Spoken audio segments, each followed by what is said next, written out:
জানি না সে কেমনি এত সুন্দর করে আর্ট করে। আমি যে আর্ট করি আমার আর্ট যে কি ব্যাং ঠ্যাং হয় আমি নিজেও জানি না। অনেকদিন পর তাই আজকে বললাম যে না, আজকে আমি আর্ট করেই ছাড়বো। এত সুন্দর করে ওরা আর্ট করে, আমি কেন পারবো না?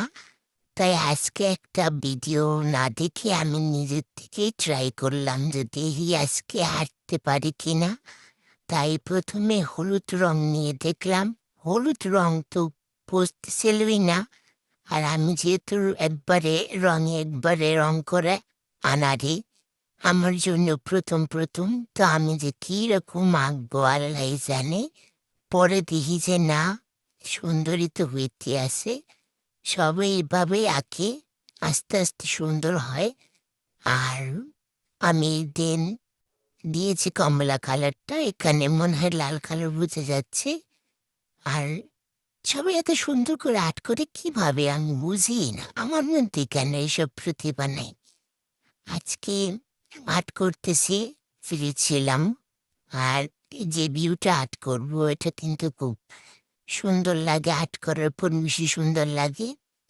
আর ভিডিওতে কিন্তু ভালোই আসতেছিল। সবাই আমার এই আর্ট করতে করতে আমার মাথা পুরো ব্যথা হয়ে যাচ্ছিল। সবাই যে কিভাবে এত আরো কিছু দিয়ে আর্ট করে আমি জানি না। আমার তো আর্ট করতে খুবই ভালো লাগে, কিন্তু আমি হইলাম আর্টে আনাড়ি। আমার আর আর্টের সাথে কোনো সম্পর্কই নেই। তবে অনেকদিন ধরে ট্রাই করতেছিলাম যে এরকম কিছু একটা আর্ট করবো, আপনাদের দেখাবো। আর কিন্তু সুন্দরই কিন্তু হয়েছে। পরে আমি দেখি না, ভালোই হয়েছে, আমিও পারি।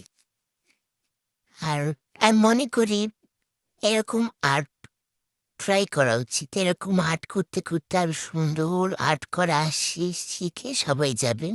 আমিও তো শিখে গেছি।